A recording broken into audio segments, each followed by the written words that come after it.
Hola, soy Gerard, el profesor de Bioestadística de Medicina de la Universidad de Zaragoza de la Academia Statistics. Antes de empezar con el curso como tal, os quería comentar un par de aspectos sobre el funcionamiento del mismo. En primer término, indicaros que toda la docencia es online, mediante clases grabadas y clases en directo. En las clases grabadas dispondréis de toda la información teórico-práctica necesaria para entender perfectamente la asignatura. Todo evidentemente orientado y adaptado a cómo lo explican en clase y enfocado a las preguntas de examen. Además también tendréis un vídeo grabado que corresponderá a un modelo de examen. Ahí tendremos las preguntas y sobre todo explicaremos cómo responder cada una de ellas, para que vayáis muy preparados al examen de este año. También tendremos la información de vídeos en directo. Se realizarán justo antes del examen y ahí lo que haremos será básicamente resolver vuestras dudas, así como principalmente resolver exámenes de los últimos años. Tened en cuenta, por favor, que cada uno de los vídeos se puede reproducir hasta un máximo de 3 veces, ya que hablamos de un curso de uso individual. Podéis ver los vídeos donde, cuándo y como queráis, pero repito, hay un límite de 3 visualizaciones por cada vídeo. Tened también en cuenta que este vídeo es un vídeo de prueba, lo tenéis en YouTube y es gratuito. Si el curso os interesa, podéis ir a nuestra página web y realizar la inscripción. Una vez realicéis la inscripción, os enviamos en PDF un documento con una especie de dossier con toda la información de teoría, ejercicios y también diferentes exámenes para que podamos seguir el curso de la forma adecuada. Es imprescindible disponer del dossier, ya que todo el tiempo yo voy haciendo referencia a ejercicios, a páginas que se encuentran en él. Si tenéis el dossier y miráis los vídeos, es más que suficiente para entender perfectamente la asignatura y sobre todo para sacar muy buena nota en el examen. También indicaros que el día de inicio del curso creamos un grupo de WhatsApp formado por alumnos y por el profesor, en este caso yo mismo, que ahí me encargaré de responder todas vuestras dudas. Dudas acerca del temario, dudas acerca de alguna pregunta que nos cueste, cualquier aspecto que no entendáis, por ahí podéis preguntármelo y estaré a vuestra disposición para poder responderlo. Una vez dicho esto, empezamos ya con la primera clase gratuita.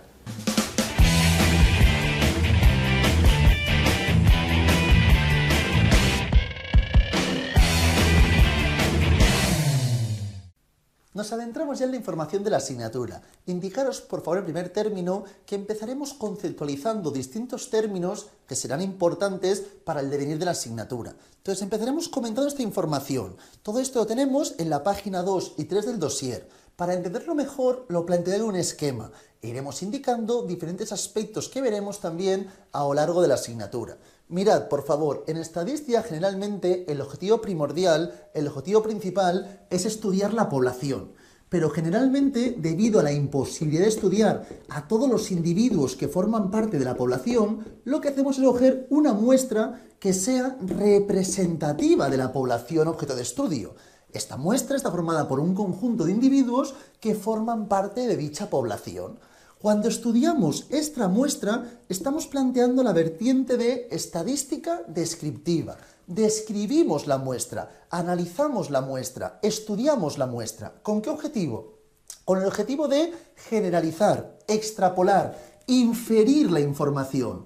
Cuando estamos infiriendo a partir de la muestra, queremos analizar cómo es la población, estamos trabajando la vertiente de estadística inferencial. Descriptiva, cuando describimos la muestra, analizamos la muestra, en el momento que pasamos de la muestra, intentamos generalizar datos para obtener datos poblacionales, estamos trabajando con la información de la estadística inferencial. Muy importante, otro concepto primordial es el concepto de probabilidad. ¿Por qué? Porque cuando trabajamos con la muestra, evidentemente, no tendríamos que realizar ningún error si calculo la media, por ejemplo, o calculo la desviación, el índice que queramos. Pero luego, en el momento que, a partir de conocer la media de la muestra, quiero inferir la información, extrapolarla y saber cuál será el valor poblacional, la media poblacional, no podré saberlo a ciencia cierta, con total seguridad, cuál es dicho valor. Por eso trabajamos con el concepto de probabilidad. Es decir, en la muestra sabremos 100% seguro cuál es la media muestral, pero cuando queramos extrapolar tendremos que trabajar con el concepto de probabilidad. A partir de aquí, por favor, una vez hablamos de individuos, no siempre hablamos de sujetos. Por ejemplo, en esta sala hay muchos bolígrafos. Si todos los bolígrafos de la sala hacen referencia a la población, tendríamos que la población está formada por todos los bolígrafos que hay en esta sala. Si yo cojo 2 bolígrafos, esto es una muestra de la población. Y a partir de estos individuos que forman parte de la muestra, puedo estudiar distintas características, que es lo que en estadística denominaremos como variables, que las veremos luego. Estas características pueden ser, por ejemplo, el tamaño, el color. Entonces veremos que hay variables que se denominan cualitativas, pues hacen referencia a atributos, como puede ser el color, y otras que son numéricas, cuantitativas, porque hacen referencia a aspectos numéricos. Luego veremos la información de qué tipos de variables tenemos, pero lo que me importa es que veamos que los individuos, aunque generalmente estaremos trabajando con sujetos, con personas, puede ser cualquier tipo de elemento, ¿de acuerdo?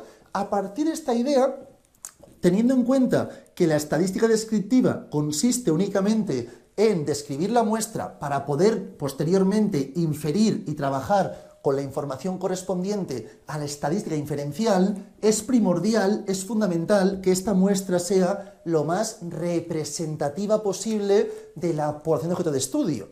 Para ello tenemos distintos tipos de muestreo, para asegurarme que la muestra con la que estamos trabajando sea lo más representativa posible, lo más parecida posible a la población objeto de estudio. Para analizar los tipos de muestreo, lo tenemos esta información en la página 2, parte central inferior, básicamente comentaremos 2 tipos distintos, el muestreo probabilístico y el muestreo no probabilístico.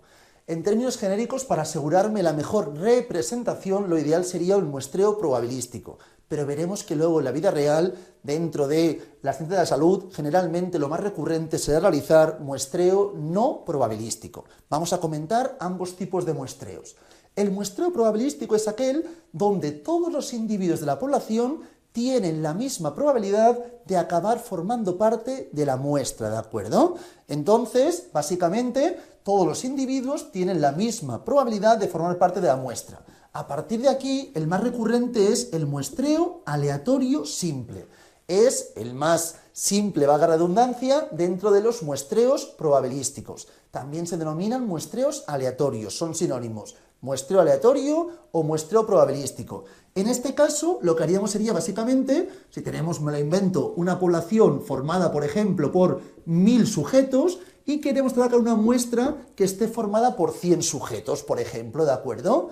En este caso, ¿qué realizaríamos? Cada individuo correspondería, por ejemplo, a un valor de 1 a 1000. Y en el ejemplo que estamos planteando, mediante programa informático, Excel o lo que fuese, pero como idea podemos echar en un bombo, ¿de acuerdo? En un bombo con 1000 números, cogemos a 100 individuos, ¿de acuerdo?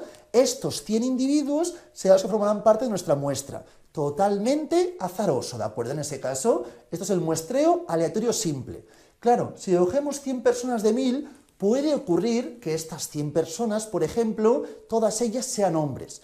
Entonces, si yo quiero que esté todo bastante distribuido, una opción es que en vez de coger, en este caso, 100 personas al azar, que puede ocurrir que salga el número 3, el número 4, el número 5, el número 6, 7, 8 y así progresivamente puede ocurrir, lo que se puede realizar también es un muestreo sistemático. Sistemático es que no cogeremos a 100 personas, sino cogeremos solamente a una persona, ¿de acuerdo? Entonces, de estas 1000 personas, hacemos lo siguiente. Dividimos la población entre la muestra. 1000 entre 100 es igual a 10. Cogemos a una persona cualquiera. Por ejemplo, aparece la persona 322. Y después de haber realizado este cálculo, lo que haremos es sumar 10 a este número. 322 más 10, 332. Más 10, 342. Y así progresivamente hasta dar toda la vuelta y llegar a 312. Y así tendríamos los 100 individuos que formarán parte de nuestra muestra. Este es un muestreo, repito, sistemático, ¿de acuerdo? ¿Qué más tenemos dentro de los probabilísticos? Dentro de los probabilísticos, otro tipo es el muestreo correspondiente al estratificado. Aquí básicamente, si por ejemplo queremos trabajar tanto con hombres como con mujeres, si cogemos 100 personas en ambos muestreos, en el aleatorio simple o en el sistemático, podría ocurrir que las 100 personas fuesen hombres. Entonces lo que puedo hacer es plantear estratos, ¿de acuerdo? Y digo, vale, pues de estas 1000 personas queremos coger 100. Queremos que la mitad, el 50%, en este caso 50, sean hombres y 50 sean mujeres. Entonces, ¿qué haremos? Dividimos la población en estratos. Aquí tenemos los hombres y aquí tenemos a las mujeres. Del grupo de hombres, mediante un muestreo aleatorio simple, elegimos a 50. Y del grupo de mujeres, mediante un muestreo aleatorio simple, elegimos otras 50. O sea, tendríamos un muestreo estratificado, ¿de acuerdo? Y por último tenemos el muestreo por conglomerados. Aquí básicamente, imaginaos por favor, cambio un poco el ejemplo, que estamos trabajando con toda la población española, ¿de acuerdo? Y quiero estudiar todos los niños de entre 6 y 12 años, ¿de acuerdo? Niños que estudian primaria.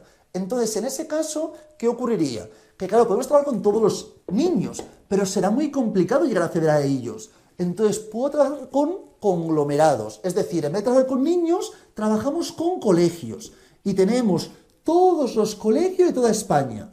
Y de forma azarosa, mediante un muestreo aleatorio simple, de todos los colegios de España elegimos 1, 2, 3, los que queramos, ¿de acuerdo? Elegimos, por ejemplo, 2.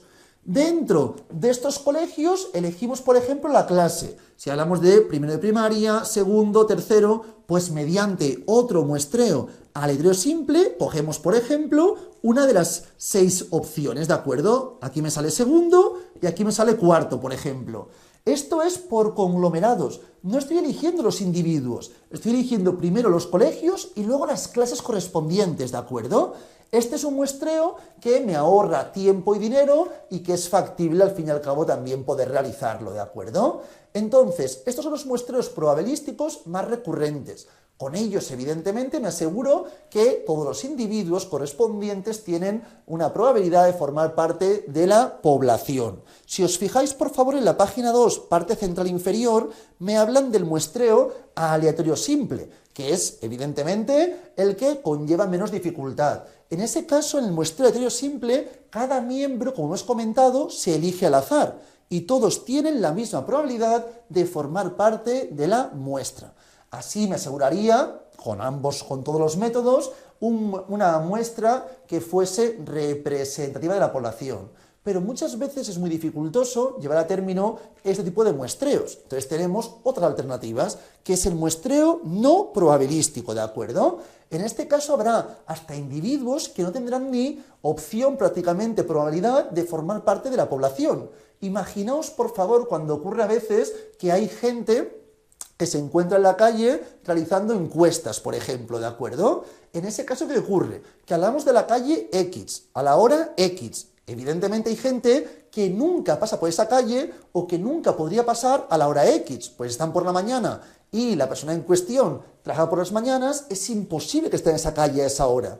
Eso parece que sea al azar, pero no es azaroso. Eso básicamente correspondería a un muestreo, en este caso, que se denomina generalmente un muestreo accidental, ¿de acuerdo? Que es cuando, de forma accidental, alguien participará en nuestra investigación. Además tenemos también el muestreo correspondiente a discrecional o intencional, cuando el investigador a dedo elige a aquellas personas que creen que mejor pueden representar a la población objeto de estudio, ¿de acuerdo? Cuando hablamos de un muestreo de cuotas por cuotas, sería parecido a la idea del muestreo estratificado, pero en este caso, una vez decimos que queremos 50 hombres y 50 mujeres, no realizamos un muestreo aleatorio simple. En un muestreo por cuotas, lo que haría básicamente sería, a partir de decir que queremos 50 hombres y 50 mujeres, vamos a la calle, la gente que va apareciendo le vamos preguntando, pero elegiríamos 50 hombres y 50 mujeres, por los que aparecen no de forma azarosa, ¿de acuerdo? Y bola de nieve es cuando a veces es dificultoso encontrar a cierta gente para participar en la investigación y a partir de alguien que tiene otro contacto, vamos consiguiendo diferentes individuos que pueden participar de nuestra investigación. Por ejemplo, imaginamos un estudio que hacemos sobre drogas y queremos gente que se haya drogado en cierto grado, ¿de acuerdo? Pues evidentemente en ese caso, a lo mejor para mí es dificultoso encontrar gente que tenga mucha relación con las drogas y lo que haremos será, a partir de conocer a alguien que tiene relación con las drogas, que esta persona me aporte otros individuos o información correspondiente a los posibles individuos que pueden formar parte de nuestra muestra. Importante, el objetivo básicamente es que la muestra sea lo más representativa posible de la población. Tenemos diferentes tipos de muestreos, al fin y al cabo todos son plausibles, dependerá del tipo de investigación y herramientas, dinero y tiempo que dispongamos. Una vez tenemos esto, nos centramos en las variables. Lo comentaba anteriormente, son las características. Antes ponía el ejemplo correspondiente a los bolígrafos y yo puedo estudiar distintas variables. Las variables, evidentemente, tienen distintas opciones. Si, por ejemplo, hablo del color, podemos tener bolígrafos negros, azules, rojos, verdes, lo que sea, ¿de acuerdo? Entonces, básicamente, cuando hablamos de las variables, tenemos que diferenciar entre distintos tipos. Básicamente, diferenciamos las variables cualitativas, también denominadas variables categóricas, porque hacen referencia a categorías, ¿de acuerdo? Es decir, tendremos la variable en cuestión, por ejemplo, color de bolígrafo, y cada una de las opciones, cada uno de los colores, corresponderían a las categorías. Las variables cualitativas hacen referencia a atributos, es decir, aspectos que no son estrictamente numéricos. Eso no quiere decir que no se le pueda plantear una etiqueta numérica. Por ejemplo, en muchas ciudades tenemos números de buses, ¿de acuerdo? Y tenemos el bus 32, el bus 51, el bus 7. Este número no me indica que este bus sea mejor que este, sino son diferentes rutas, ¿de acuerdo? Hablamos de diferentes rutas, pero un bus no tiene por qué ser mejor que otro por tener un número mayor. Es más, en vez de poner 32, 51 y 7, podría poner A, B y C, porque son meramente etiquetas de información. Entonces, trabajaremos con variables que hacen referencia a atributos. A partir de aquí, vamos a diferenciar si hablamos de variables categóricas o cualitativas nominales u ordinales, ¿de acuerdo? Nominales es cuando las categorías no tienen una jerarquía preestablecida. Por ejemplo, color de pelo. Tenemos gente morena, gente castaña y otros, ¿de acuerdo? Pongo por ejemplo en este caso, ¿es mejor ser moreno que ser castaño? Evidentemente no. Aquí no habría una jerarquía preestablecida. Entonces, en este caso, hablaríamos de una variable cualinominal, porque las categorías no están jerarquizadas. Luego lo comentaremos cuando hable de las escalas, pero en las variables o en la escala nominal veremos que una parte fundamental es que las categorías deben ser exhaustivas y exclusivas. ¿Qué quiero decir con ello? Mirad, si hablamos de color de pelo y tenemos gente morena, castaña y rubia, por ejemplo, ¿de acuerdo? Cuando hablamos de exhaustividad, quiere decir que ningún individuo puede no encontrarse en alguna de las variables, de las categorías. Cualquier individuo se debe encontrar al menos en una de las categorías. Eso es la exhaustividad. Por ejemplo, si este individuo es pelirrojo, ¿dónde lo colocamos? Entonces tiene que haber seguro en este caso una categoría adicional que sea otros, ¿de acuerdo? Porque, repito, no puede haber ningún individuo que no esté asociado por lo menos a una categoría. Y luego tenemos, además de la exhaustividad, la exclusividad. Cada individuo solo puede estar en una categoría. Si aquí planteo morenos, castaños y rubios, rubios y otros. Si esta persona es rubia, podría estar aquí y aquí. Eso conllevaría no estar siguiendo el principio de exclusividad, que se debe seguir siempre. Por lo tanto, evidentemente esto tendría sentido. El rubio solo podría estar en una categoría, ¿de acuerdo? Estos dos conceptos son básicos y son propios de las escalas nominales y todas las siguientes. Luego lo veremos que cuando hablamos de escala nominal, ordinal, intervalo y razón, siempre es está ordenado. La escala ordinal mantiene la misma información que la nominal y añadimos más conceptos. En la de intervalo añadimos a lo anterior más aspectos y en la de razón añadimos a lo anterior más aspectos que luego comentaremos. Pero de momento quiero que diferenciemos bien nominal y ordinal. Repito, nominal básicamente cuando las categorías no están jerarquizadas. En cambio, si hablo, por ejemplo, de nivel de estudios primario, secundario, universitario y doctorado. Aquí no hay duda, hay un orden, ¿de acuerdo? Hay una jerarquía preestablecida entre categorías. Aquí hablaríamos sin duda de una variable cualitativa, porque hace referencia a atributos, y alguien me dice, pero si aquí le pongo 1, 2, 3 y 4, ¿es cuanti? No, pues son meras etiquetas, ¿de acuerdo? Esos números son solamente etiquetas. Entonces es una variable quali ordinal, porque aquí sí que habría una jerarquía preestablecida entre categorías, ¿de acuerdo? Variables qualis ordinales. Por ejemplo, en el caso anterior que hablábamos de los bolígrafos, el color del bolígrafo, ¿qué sería? Una variable quali nominal. ¿Por qué? Porque no es mejor tener un color negro que azul, que verde o que rojo, por ejemplo. No, al final dependerá de las preferencias de cada uno. Una vez tenemos esto, tenemos las variables cuantitativas, también denominadas como variables numéricas. Las cuantitativas, en estas sí, que el número sí que tiene un sentido estricto, ¿de acuerdo? No es una mera etiqueta. Por ejemplo, si hablo de la información de las notas obtenidas en el examen, ¿de acuerdo? Ahí tiene un sentido estricto. Y dentro de las quantis, también denominadas variables numéricas, diferenciamos las discretas de las continuas, ¿de acuerdo? Cuando hablamos básicamente de las variables discretas, hablamos de variables donde entre dos valores consecutivos no puede haber ningún valor. Por ejemplo, si os hablo del número de hijos, entre 0 hijos y un hijo no puede haber ningún valor, entre 1 y 2 tampoco, y así progresivamente. En cambio, en las continuas, entre dos valores consecutivos puede haber infinitos valores. Si os hablo, por ejemplo, de medir, en este caso, 175 centímetros o 176.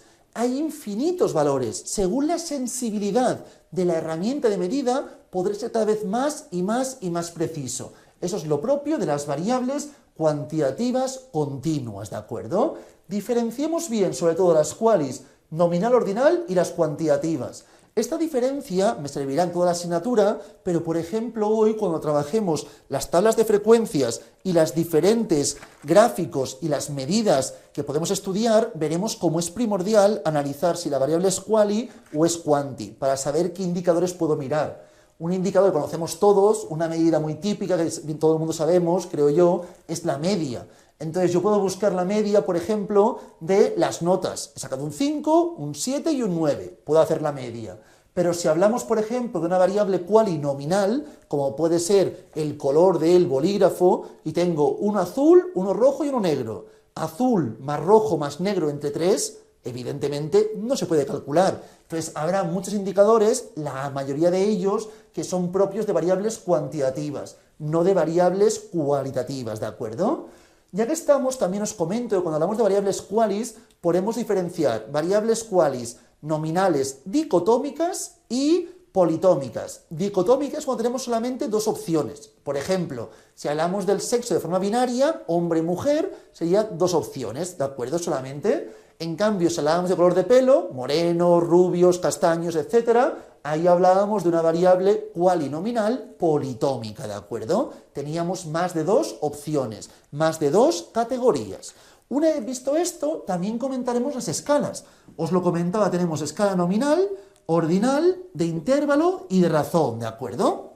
La escala nominal es aquella que únicamente lo que hace es diferenciar entre categorías, ¿de acuerdo? Tenemos categoría A y B y solamente diferenciamos. Podemos tener dos, podemos tener más de dos categorías, repito, dicotómica o politómica, pero lo fundamental es que las diferentes categorías deben ser exhaustivas y exclusivas, ¿de acuerdo? En el caso de la escala ordinal, se mantiene la instrucción anterior, tenemos que saber diferenciar entre categorías, pero es que además le añadimos el efecto orden, ¿de acuerdo? Aquí en este caso, si tenemos A, B y C, sabremos cuál es el orden correspondiente. Hay una jerarquía, como decía anteriormente, preestablecida, ¿de acuerdo? Este es el efecto adicional que le añadimos a las variables nominales cuando trabajamos con escala ordinal. Luego está escala de intervalo. Escala de intervalo es muy recurrente, es muy típica dentro de variables quantis. Estas dos son para variables cuantitativas, ¿de acuerdo? Tenemos escala de intervalo y escala de razón. En la escala de intervalo, los números como tal tienen un sentido estricto, ¿de acuerdo? Aquí los números tienen un sentido estricto. Pero la diferencia entre ambas básicamente es que en la escala de intervalo el cero es un cero relativo. Cero relativo. Es decir, el cero es un cero arbitrario. El cero depende del investigador. En cambio, en la escala de razón, el cero es un cero absoluto. Es decir, el cero es indicativo de la ausencia de la característica. Por ejemplo, si hablamos de escala de intervalo, el cero relativo, ¿qué me indica? ¿Qué significa, por favor? Que el cero es determinado únicamente por el investigador y no indica en ningún momento la ausencia de la característica. Por ejemplo, un ejemplo muy recurrente es el ejemplo de la temperatura. Tenemos escala Celsius, escala Fahrenheit, donde el cero es diferente según el investigador y el cero en ningún caso indica la ausencia de la característica. En cambio, si hablamos de la altura o el peso, por ejemplo, son escalas de razón, porque en esos casos el cero sí que es indicativo de la ausencia de característica. Si alguien mide cero, exactamente cero, es evidentemente que esa variable es nula completamente, ¿de acuerdo? Entonces, esto es un cero absoluto. Repito, el cero indicaría la ausencia de la característica. Para que lo veamos mejor, por favor, os planteo un ejemplo. Por ejemplo, os hablo de la edad. Si os hablo de la edad, ¿qué diríamos? Es una variable, evidentemente es cuantitativa. Alguien puede decirme, pero si yo la variable edad la pongo en tres grupos, por ejemplo, jóvenes de menos de 20 años, adultos de 20 a 70 y ancianos por encima de 70, en ese caso, por favor, ¿conlleva indicar que es una variable quali? No, si me hablan en general de la edad, es quanti. Si me dijesen la edad recategorizada, como estaba comentando, entonces sí que sería una variable quali ordinal, ¿de acuerdo? Tendríamos tres grupos, estaría ordenado, entonces hablaríamos de quali ordinal. Cualquier variable cuantitativa se puede recategorizar en distintos grupos y se convertiría en una variable cualitativa, ¿de acuerdo? Pero si hablo en genérico de la edad, yo no sé aquí que hablamos de grupos, me dicen la edad, entonces trabajamos con una variable en principio cuantitativa, ¿de acuerdo? Si fuese en grupos tendrían que indicarme los distintos grupos en los que se ha recodificado la variable en cuestión. Dentro de las variables cuantitativas, que es la edad, puedo hablar de discreta o continua. Claro, muchas veces pensamos la edad como años, pero realmente se puede medir en meses, en días, en segundos, milisegundos y así progresivamente. Por lo tanto, es una variable, al fin y al cabo, cuantitativa continua, ¿de acuerdo? Porque entre dos valores consecutivos puede haber infinitos valores. Dependerá, al fin y al cabo, de la sensibilidad de la herramienta de medida para ser más o menos preciso, ¿de acuerdo? Y respecto a la escala, claro, en este caso, 0 es evidentemente un cero absoluto. El 0 indica la ausencia de la característica. Por lo tanto, hablamos de una escala de razón. A partir de aquí, tenemos que saber diferenciar bien todos los diferentes tipos de variables. Si alguien tiene alguna duda sobre cualquier variable, lo que sea, podéis preguntármelo por el grupo de WhatsApp, ¿de acuerdo? Sin problema. Una vez dicho esto, nos adentramos ya en una vertiente más pragmática, más práctica, ¿de acuerdo? Claro, ¿qué ocurre? Que generalmente tendremos la información planteada en una matriz o base de datos, ¿de acuerdo? Cuando trabajemos con una matriz o base de datos tenemos siempre en la primera columna los individuos, que podemos tener los que sean. Por ejemplo, en el ejemplo anterior decía que había 100 individuos, por ejemplo, ¿de acuerdo? Y tenemos aquí las variables. Primera columna, las variables. Variable 1, que puede ser el género, por ejemplo, 2, la edad, 3, el peso, y así progresivamente. Y aquí tenemos los distintos valores de cada sujeto en cada variable, ¿de acuerdo? Claro, con una tabla como esta, con una matriz de datos, la información no es de forma sencilla e interpretable. Para ello tenemos diferentes técnicas, como puede ser las tablas de frecuencia y también los gráficos, además de diferentes medidas para analizar bien la información. Estamos dentro de la vertiente de estadística descriptiva, estamos describiendo la muestra únicamente, ¿de acuerdo? Entonces voy a plantear las tablas de frecuencias para poder simplificar y analizar de forma más rápida y sencilla la información acerca de una muestra, ¿de acuerdo? Para ello, por favor, planteamos un ejemplo de una variable cualitativa. Voy a empezar planteando una quali nominal, ¿de acuerdo? Variable quali nominal. Por ejemplo, antes hablaba del color de pelo, pues planteamos color de pelo. Tenemos las diferentes categorías, diferentes opciones. Tenemos gente rubia, gente morena, gente castaña y pongo otros. Este orden lo podéis cambiar como queráis. Evidentemente no hay una jerarquía preestablecida. Alguien puede poner aquí castaños, aquí los rubios, como queráis, ¿de acuerdo? A partir de aquí tenemos las frecuencias absolutas. Frecuencia absoluta corresponde básicamente al número de individuos que tenemos en cada categoría. Me lo invento la misma. Aquí tenemos, por ejemplo, 3, aquí 10, 6 y 1. Total, 20, ¿de acuerdo? En este caso, la muestra está formada por 20 individuos. Tenemos 3 rubios, 10 morenos, 6 castaños y uno que es otro tipo de color, ¿de acuerdo? Luego tenemos también, podemos plantear la frecuencia absoluta acumulada, ¿de acuerdo? Que es la n mayúscula. Consiste en ir acumulando la información.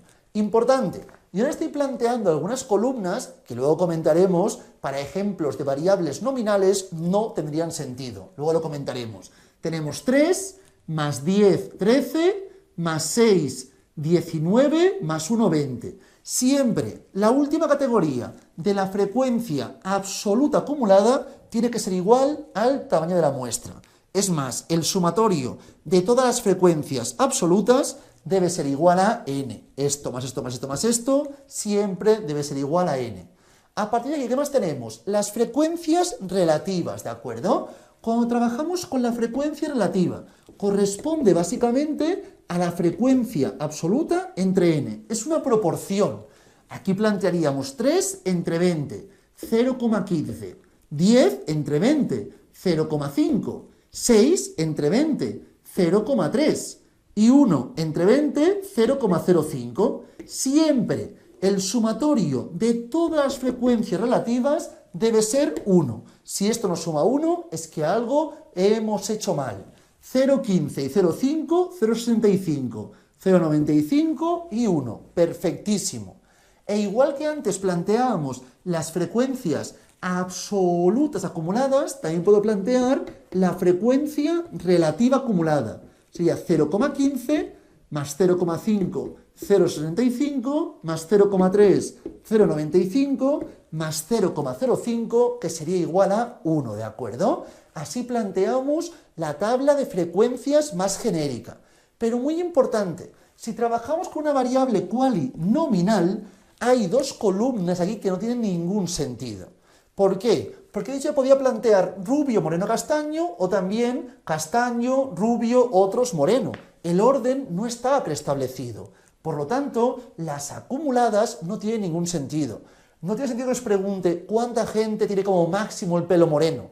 ¿Qué significa máximo moreno? ¿Qué hay por debajo? ¿Qué hay por encima? Ni idea. Entonces, aquí las acumuladas son una incongruencia. Cuando hablemos de variables qualis nominales, podremos plantear la tabla de frecuencias, pero sin incluir las acumuladas, ni las frecuencias absolutas, ni las relativas. Ninguna de las dos columnas tiene ningún sentido si estamos trabajando con variables qualis nominales, ¿de acuerdo? Además de ello, por favor, respecto a los gráficos, miraremos que son muy parecidos si es una variable ordinal o variable nominal. Por eso voy a comentar ahora mismo cómo sería el ejemplo con una variable ordinal, ¿de acuerdo? Si hablamos de variable quali ordinal, podríamos plantear la tabla de frecuencias. Por ejemplo, con los mismos datos de aquí, en vez de trabajar color de pelo, Imaginaos que trabajásemos, por ejemplo, nivel de estudios primario, nivel de estudios secundario, universitario y doctorado. Aquí sí que tiene sentido estudiar las acumuladas, aquí sí. ¿Por qué? Yo os puedo preguntar, por ejemplo, ¿cuánta gente, no proporción, cuánta gente tiene estudios secundarios? Que tengan secundarios son 10, ¿verdad? 10 tienen estudios secundarios. Pero si os pregunto, ¿cuánta gente tiene estudios secundarios o inferiores? Secundarios o inferiores es el acumulado, son 13. Porque aquí influye tanto primarios como secundarios, ¿verdad? Por lo tanto, diríamos que 13 tienen como máximo estudios secundarios o inferiores. Si me preguntan, ¿cuántos tienen más que estudios primarios? Más que primarios son estos y estos, tienen 17. 17 tienen estudios superiores a primarios, ¿de acuerdo? Pero me pueden preguntar también por proporciones. ¿Cuál es la proporción de gente con estudios universitarios? Proporción de gente con estudios universitarios son 0,3. Pero si me preguntasen, proporción de gente que tiene estudios universitarios o inferiores, proporción de gente con estudios unis o inferiores son el 95%, 0,95. También tened en cuenta, por favor, que nos lo pueden preguntar en porcentaje. Si las proporciones se multiplican por 100, tenemos el porcentaje correspondiente. Me pueden preguntar muchas preguntas. También pueden decirme, por ejemplo, ¿cuál es el porcentaje de individuos que tienen por lo menos estudios universitarios? Por lo menos estudios uni serían estos y estos serían el 35%. 35% tienen por lo menos estudios universitarios, ¿de acuerdo? Así es como plantearíamos la información correspondiente. Entonces tenemos la idea correspondiente a una variable quali nominal, que sería lo mismo pero sin incluir las acumuladas, y una quali ordinal, que corresponde a incluyendo las dos columnas de las acumuladas, la frecuencia absoluta acumulada y la frecuencia relativa acumulada. Respecto a los gráficos, por favor, tanto en las variables qualis nominales como en las variables qualis ordinales, podremos plantear la información de los que tenemos en la parte inferior de la página 4, ¿de acuerdo? Que es básicamente el diagrama de barras, el de sectores y también explicaremos el pictograma. Entonces tenemos gráficos, diagrama de barras, diagrama de sectores y el pictograma. Planteamos barras, sectores y pictograma. Muy importante, por favor, el de barras consiste básicamente en plantear la información. Si aquí hablamos de primario, secundario, uni y doctorado, plantearíamos así de simple la información correspondiente, ¿de acuerdo? Las barras indican la frecuencia de cada uno de los diferentes grupos. También se podría plantear de sectores, ¿de acuerdo? Sería así, primario, secundario, uni, doctorado. He puesto, se puede plantear ambos, barras y sectores, pero es cierto que si la variable es una variable quali ordinal, generalmente es más recomendable trabajar con la de barras que con la de sectores. ¿Se puede plantear sectores? Por poder sí, pero como más recomendable sería la información correspondiente a la de sectores, ¿de acuerdo? Perdón, a la de barras si hablamos de ordinal. Si es nominal es indiferente, pero ordinal tendría más sentido la de barras. Y luego tenemos el pictograma, que básicamente es parecida a la información correspondiente a la de barras, pero en este caso se asocia a cada categoría un pequeño dibujo, ¿de acuerdo?, que esté relacionado con esta. Entonces tenemos esta información, aquí podríamos plantear, por ejemplo, unos libros, un libro de tal tamaño, aquí otro libro de tamaño mayor, por ejemplo, y así progresivamente, ¿de acuerdo? Sería la misma idea que con barras, pero más que con la barra en cuestión, con algún tipo de representación de un dibujo, ¿de acuerdo? De alguna forma, para representar cada categoría correspondiente. Así es como plantearíamos la información del pictograma. Esta es la idea de los gráficos y las tablas. Claro, con esto ya puedo ver mucha información que estoy trabajando, ¿de acuerdo? Tengo el gráfico, tengo la información correspondiente a la tabla de frecuencias y puedo analizar cómo está distribuida dicha variable. Aquí trabajábamos con 20, pero imagina un ejemplo con 100 individuos. Tendríamos todo mucho más laborioso si no dispusiésemos del gráfico y la tabla de frecuencias, ¿de acuerdo?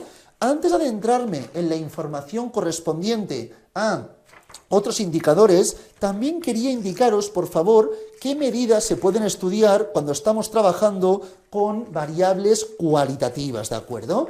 Veremos que hay infinidad de medidas en la página 6 del dossier, página 7, página 8, 9 y 10, tenemos muchos indicadores que iremos analizando posteriormente. Pero quiero que veáis que la mayoría de ellos son propios de las variables cuantitativas. Cuando trabajemos con variables cualitativas, prácticamente no podremos mirar ningún indicador de los que vemos en la página 6 hacia adelante, ¿de acuerdo? Si la variable es una variable cualinominal, que era el caso anterior, por ejemplo, de nivel de estudios no que era ordinal, sino color de pelo, por ejemplo, castaño, moreno, rubio y otros, me da igual lo que plantease antes. Entonces, en un caso como este, solamente puedo analizar la moda, nada más. El único indicador que podría mirar, única medida que podría mirar sería la moda. La moda básicamente es la categoría que tiene una mayor frecuencia absoluta, ¿de acuerdo? La moda es la categoría con una mayor frecuencia absoluta. En este caso, vemos que la frecuencia absoluta mayor es esta. Por lo tanto, la moda es morenos. No confundamos, la moda no es 10, no. La moda no es la frecuencia absoluta, sino es la categoría que tenga una mayor frecuencia absoluta. No podría mirar nada más, la moda y ya está, es lo que podéis analizar si tenemos una variable cualitativa que es nominal. Si hablásemos de una variable ordinal, no podría analizar mucho más, pero mirad, os voy a comentar solamente qué indicadores adicionales podríamos estudiar y luego los comentaremos con más tranquilidad cuando estudiemos variables cuantitativas. Aquí en este caso tendríamos, por ejemplo, la información de el nivel de estudios, primario, secundario, uni y doctorado, ¿de acuerdo? Podríamos mirar también la moda, que la moda básicamente correspondería en este caso a secundarios. Estudios secundarios es la moda, ya que es la categoría con una frecuencia absoluta mayor. Pero es que además de también podría estudiar, por ejemplo, la mediana. La mediana corresponderá al valor que deja por debajo el 50% y por encima el 50% de los casos. Entonces luego explicaremos cómo se calcula, pero la mediana también se podría plantear en este caso, ¿de acuerdo? Y también se podría plantear algún indicador de posición. De posición, por favor, las medidas las tenemos en la página 8. Tenemos los cuartiles, tenemos los percentiles y tenemos los deciles, ¿de acuerdo? Los comentaremos también más adelante, pero tengamos la idea que con una variable ordinal se podrían comentar algunos de los indicadores de posición, deciles, percentiles o cuartiles. No es muy recurrente, pero se podría llegar a plantear. Lo más normal sería básicamente la información de la mediana, ¿de acuerdo? Es lo más recurrente, aunque se podría llegar a plantear también más información. Como veis, no diferencian mucho variables qualis y tenemos pocos indicadores que estudiar. En cambio, si hablásemos de una variable cuantitativa, ahí tendríamos muchas más alternativas, ¿de acuerdo? ¿Qué es lo que vamos a comentar? Comentaremos en el supuesto que trabajemos con variables cuantitativas. Importante, en primer término, cuando hablamos de variables quantis, diferenciaremos, podemos plantear tabla de frecuencias que será distinta según si tenemos una variable discreta con pocos valores o si tuviésemos una variable discreta con muchos valores o una variable continua. Si la variable es discreta con pocos valores, plantearemos una tabla de frecuencias sin agrupar, ¿de acuerdo? Sin intervalos. Si tuviésemos variable discreta con muchos valores o una variable continua, podríamos plantear tabla de frecuencia donde estuviesen datos agrupados, ¿de acuerdo? Generalmente se plantean que en variables discretas se plantearía sin agrupar en general y en continuas con agrupar. Pero si hubiese una discreta con muchos valores, también se podría agrupar en intervalos de información. Se podría hacer sin problema, ¿de acuerdo? Entonces, mirad, vamos a plantear primero un ejemplo como este de aquí. Cuando trabajamos con una variable discreta, que generalmente lo tendrán muchos valores. Por ejemplo, número de hijos, ¿de acuerdo? 0 hijos, 1 hijo, 2 y 3. En este caso, más de categorías, esta información se denomina como valores. Tenemos 4 posibles valores. Alguien me dirá, ¿y no puede tener nadie más de 3 hijos? En este caso, en nuestra muestra, no hay nadie que tenga más de 3 hijos. Solo una tiene 3 hijos, 6 tienen 2, 10 tiene 1 y 3 tienen 0 hijos, ¿de acuerdo? A partir de aquí, ¿qué podríamos analizar? Por favor, vamos a mirar las diferentes medidas. Luego comentaremos los gráficos, ¿de acuerdo? Pero ahora voy a comentar las diferentes medidas o indicadores que podemos trabajar. Respecto a medidas o indicadores, básicamente nos podemos plantear medidas de tendencia central. Y miraremos 3. Puedo estudiar la moda, puedo estudiar la mediana y puedo estudiar la media. Moda, mediana y media. La moda, ya lo sabemos, es la categoría, en este caso el valor, que tenga una frecuencia absoluta mayor. Aquí, si os fijáis, la frecuencia absoluta mayor es 10, por lo tanto, la moda sería 1. En este caso decimos que la moda es igual a 1, ¿de acuerdo? ¿Cómo buscamos la mediana? La mediana, básicamente, lo he comentado ya, es el punto central de la distribución, el que deja 50% de los casos por debajo y 50% de los casos por encima. Para que lo veáis, por favor, la moda la tenemos en la parte inferior de la página 7, ¿de acuerdo? La moda la tenéis, repito, en la parte inferior, página 7. Ahora voy a comentar la mediana, la tengo en la parte superior de la página 7, ¿de acuerdo? Parte superior, página 7. Entonces, cuando trabajamos con la mediana, generalmente lo que hacemos es ordenar todos los casos. Ahora voy a plantear si no tuviésemos esto tabulado, si tuviésemos los datos sin tabular. Plantearíamos, tenemos 3 ceros, luego tenemos en este caso 10 unos, ¿de acuerdo? Bueno, para no hacer, bueno, si voy a meter este ejemplo un segundo y ya está. Planteamos 10 unos, luego tenemos 6 doses y por último tenemos un 3, ¿de acuerdo?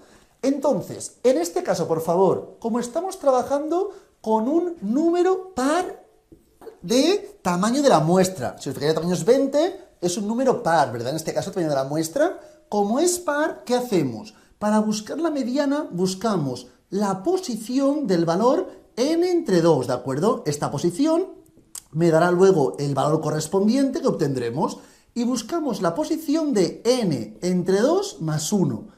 Y esto me dará otro valor. Y haremos la media de ambos valores. Miraremos la media de ambos valores, ¿de acuerdo?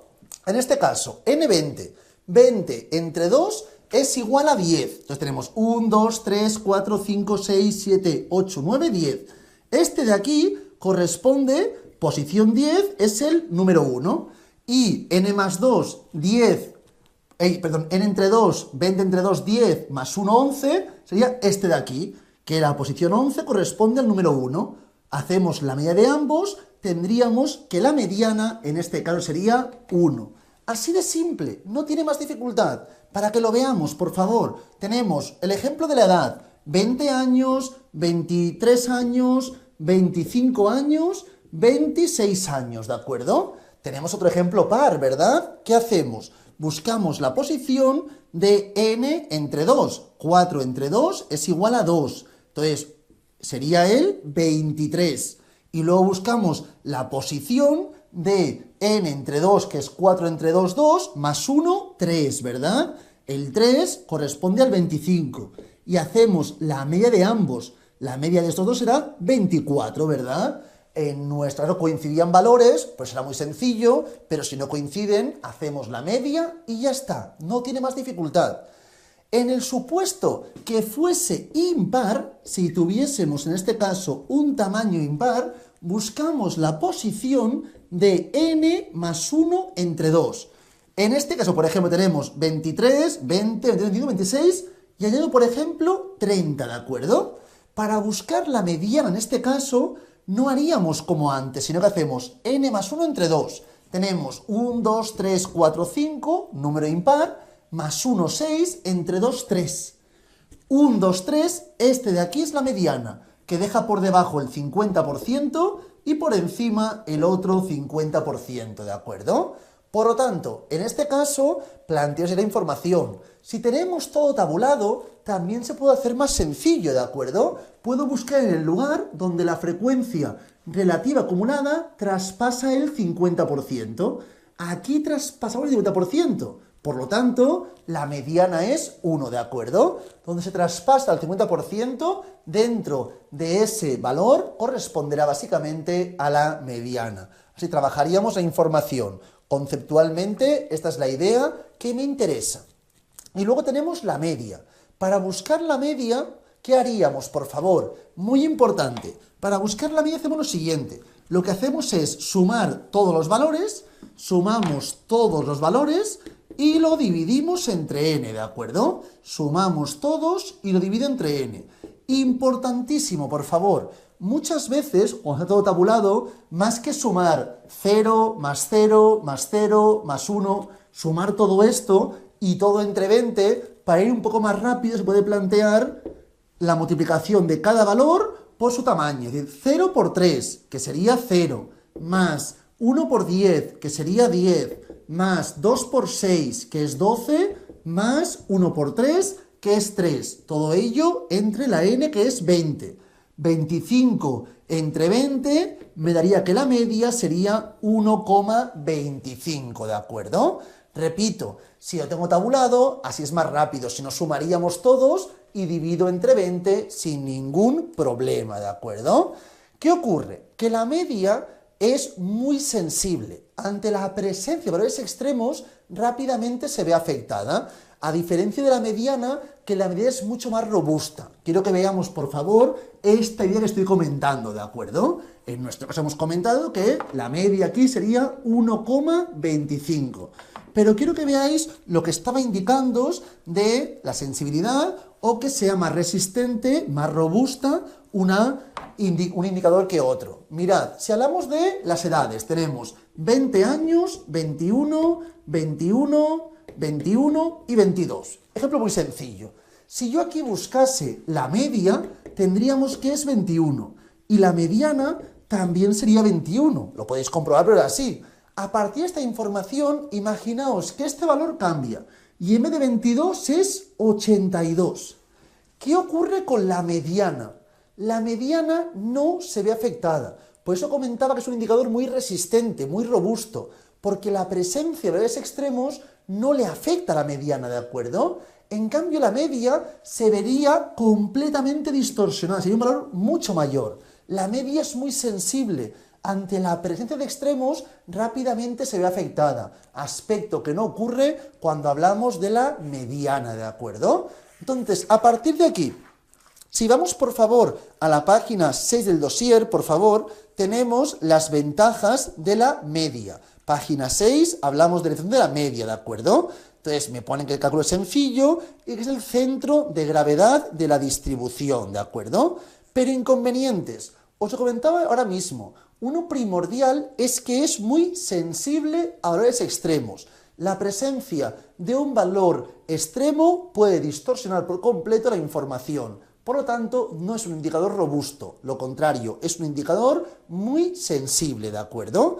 Y luego también, muy importante, que generalmente la media es un indicador congruente. Pero si tuviésemos, por ejemplo, un grupo de gente con las siguientes edades, por ejemplo, tenemos una persona de 2 años, otra de 3, otra de 80 y otra de 82. Claro, ¿qué ocurriría? Que la media sería casi 40, ¿verdad? En este caso, si la calculásemos, entonces esa media no representa bien nada. Entonces, cuando hay mucha dispersión en mis datos, la media no representará bien el centro, ¿de acuerdo? Entonces, no será la idea genial, no será el mejor indicador trabajar con la media cuando haya mucha dispersión.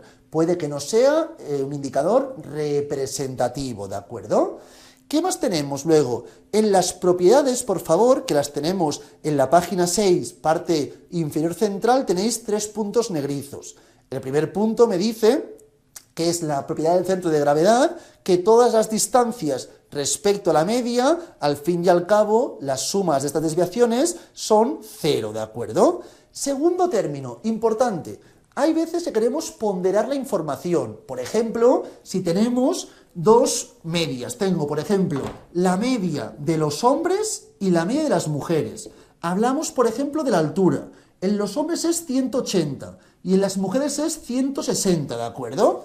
Entonces, ¿la media en este caso será 170? No, debemos ponderarlo según el número de hombres y mujeres. Si tenemos, por ejemplo, que el número de hombres es 20 y el número de mujeres es 10, para buscar la media general, ¿qué haríamos? Plantearíamos 180 multiplicado por 20 más 160 multiplicado por 10 entre 30. Es decir, la media de los hombres por su tamaño más media de mujeres por su tamaño entre el total de la muestra, hombres y mujeres conjuntamente, ¿de acuerdo? Esto se denomina una media ponderada, muy típico en la uni también, cuando tenemos exámenes que valen un 10%, otro vale un 80% y otro vale otro 10%, pues tenemos que ponderarlo según el tamaño o la importancia de cada uno de los exámenes.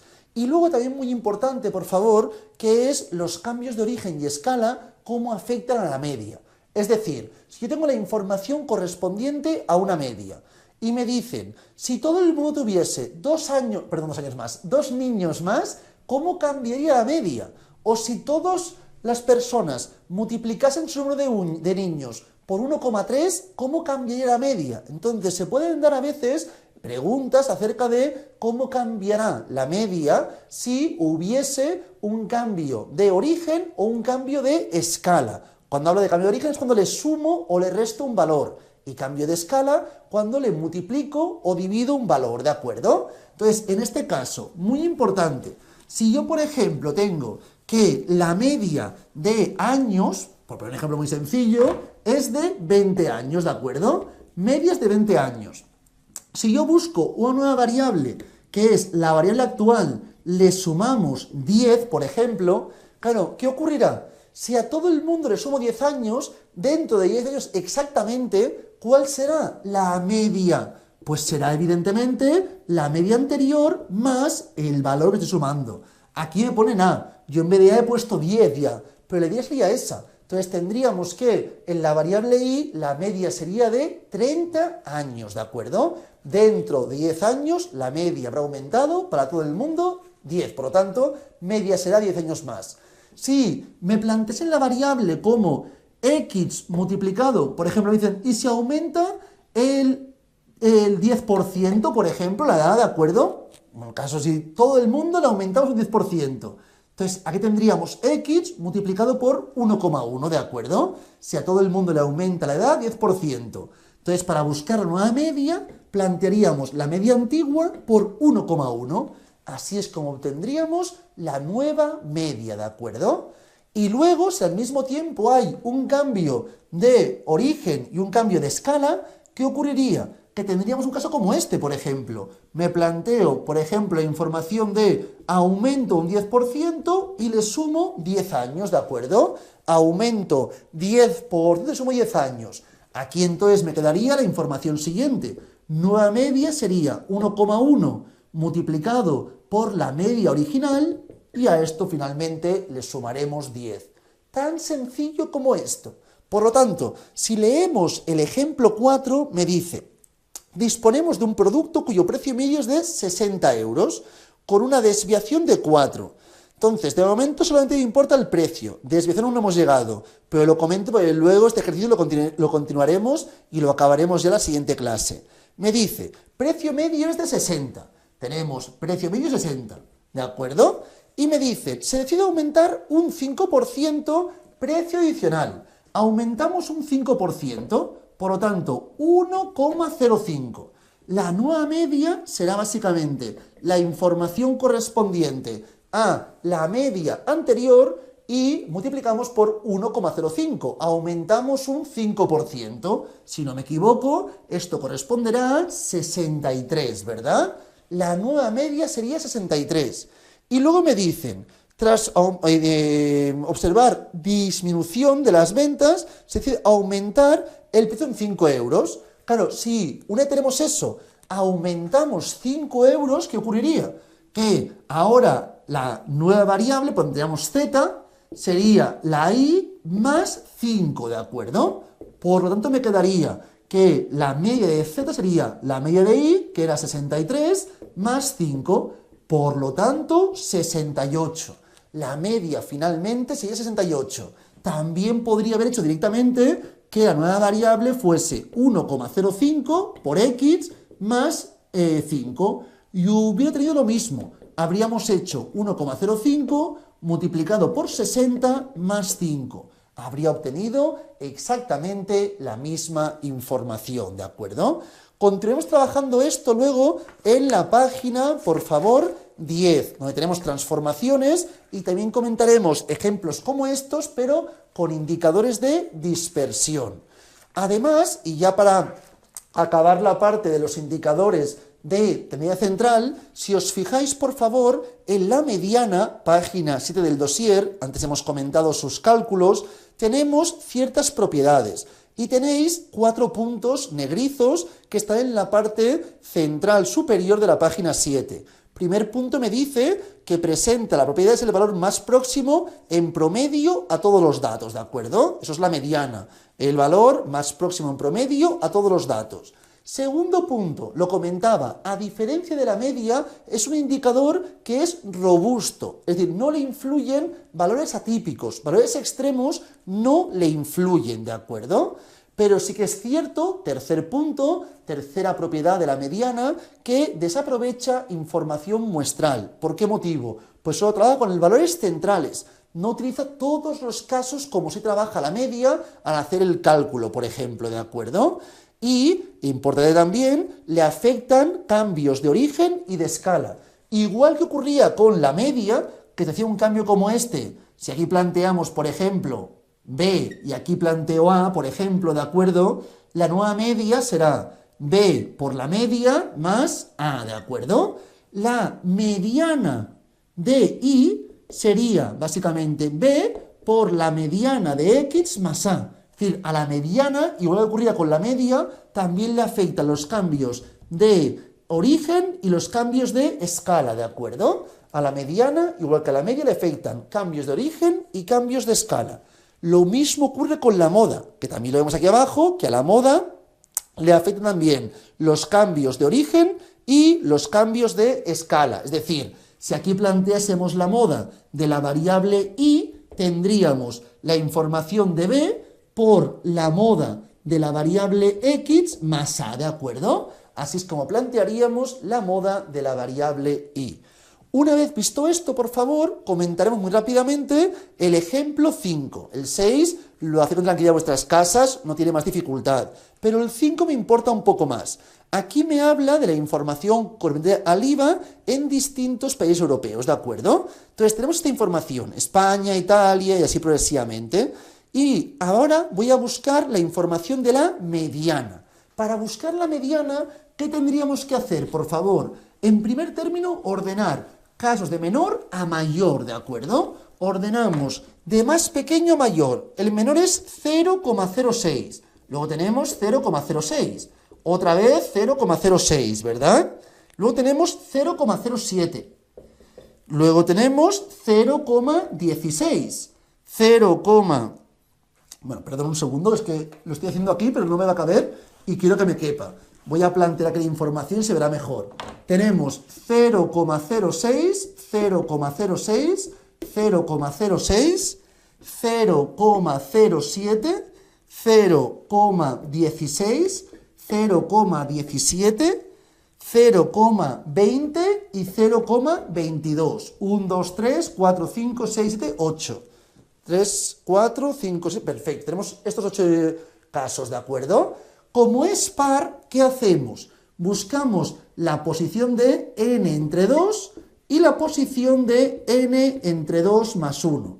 Esto me dará básicamente 8 entre 2, 4, y esto me dará 5. 1, 2, 3, 4, este de aquí, y el 5 este. Hacemos la media de ambos. 0,16 más 0,07, que será 0,23 entre 2. Por lo tanto, 0,115. Esta sería la mediana en este caso. 0,115, ¿de acuerdo? Una vez visto esto, nos adentraríamos ya en las medidas de posición.